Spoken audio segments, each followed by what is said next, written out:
মানুষের জন্য কি কাজ করেছিল, তার জন্য আজকে বিভিন্ন ধর্মের, বিভিন্ন জাতি, বিভিন্ন সম্প্রদায়ের মানুষ আজকে তারা ঠাকুরকে নিয়ে রিসার্চ করছে, তার কর্মকে নিয়ে রিসার্চ করছে, মতো ধর্মকে নিয়ে রিসার্চ করছে। এটাই আমাদের সব থেকে বড় পাওনা। আজকে আমরা এই গাজলে সত্যি সত্যি আমরা গর্বিত যে এখানে এত ঠাকুরের ভক্ত এবং 70টা দল নিয়ে যেভাবে আজকে তারা একত্রিত হয়ে সেই ভ্রাতৃত্ব বন্ধন, ঠাকুর বলেছিল যে জাতপাত ভেঙে দিয়ে তসমস করে দিয়ে একটা মানবতা ধর্ম সৃষ্টি করেছিল, সেটাই হচ্ছে মত ধর্ম।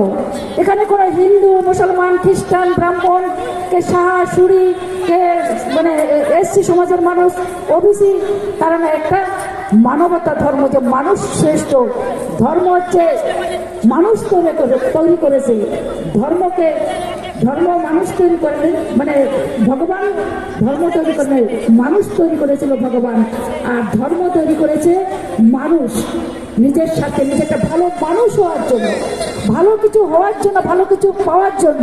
পৃথিবীতে হিংসা, নিন্দা, পরচর্চা সব কিছু ত্যাগ করে দিয়ে ভ্রাতৃত্ব বন্ধনে সমান অধিকার, যে পৃথিবীতে ভগবান যখন আমাদের পাঠিয়ে থাকে তার কোনো জাত থাকে না, একটা নর একটা নারী, এই দুটো জাতকে পৃথিবীতে ভগবান পাঠিয়েছে। মানুষ কিছু স্বার্থান্বেষী লোক, তারা তাদের স্বার্থ কায়েমের জন্য উঁচু জাত নিচু জাত এইভাবে করে রেখেছিল। এক ক্লাস লোক